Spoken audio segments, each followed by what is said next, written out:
Най-малко 268 члена на Камарата на представителите и Сената са имали един или повече милиона долара състояние през 2012 година. Така за първи път в историята мнозинството от американските законодатели са милионери. Средната стойност на богатството на един законодател е 1 800 000 долара. През 2012 конгресмените републиканци са забогатели повече от демократите. Най-заможен е републиканецът Даръл Айса.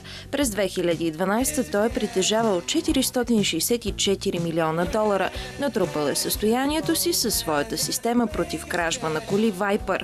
На второ място се нарежда демократът Марк Уорнер с 257 милиона, трети е Джаред Полис. Най-беден е Дейвид Валадао, републиканец от Калифорния, чиято семейна ферма има дългове за малко над 12 милиона долара.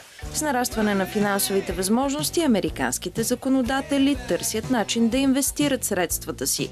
Пазарът на недвижими имоти е една от най-предпочитаните възможности, а най-популярната компания е General Electric, където вложения имат 74 членове на Конгреса.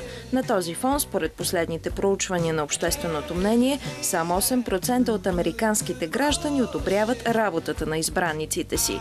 Данни на швейцарската банка Credit Suisse показват, че в Съединените щати живеят 41% от общо 32 милиона милионери в целия свят.